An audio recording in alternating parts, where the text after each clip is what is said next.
nila, magiging busy na naman ang multi-talented actress na si Janine Gutierrez sa magiging bagong proyekto.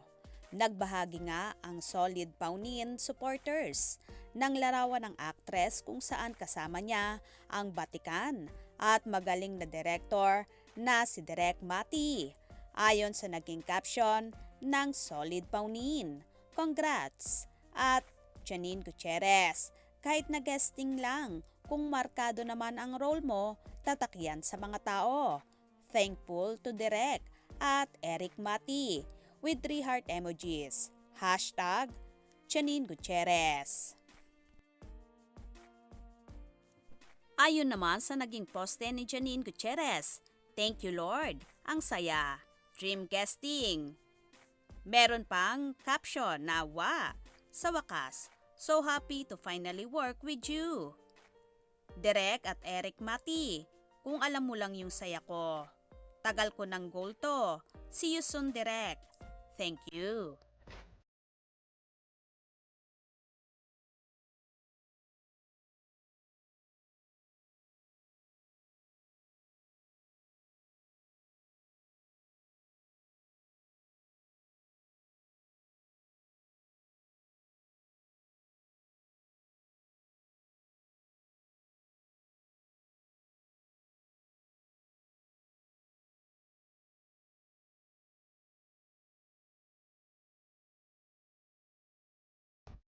Kabi-kabila nga ang ginagawang proyekto ni Janine.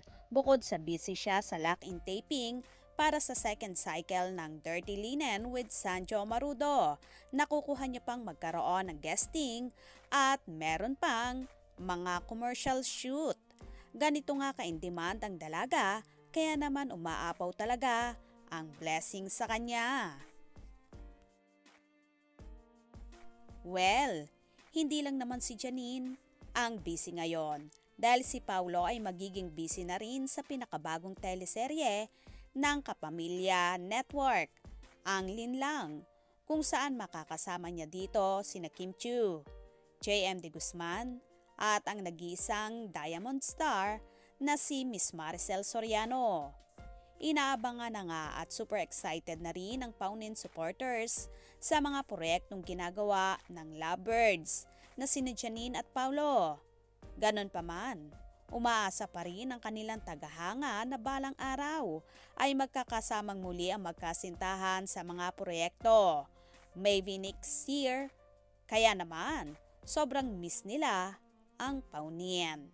Anyway, abang-abang lang tayo sa mga maiinit na kaganapan. Kaya naman tumutok at huwag bibitiw, lalong higit sa Paunin updates. Mga ka-scoop, anong inyong magiging reaction sa bidyong ito? Comment below.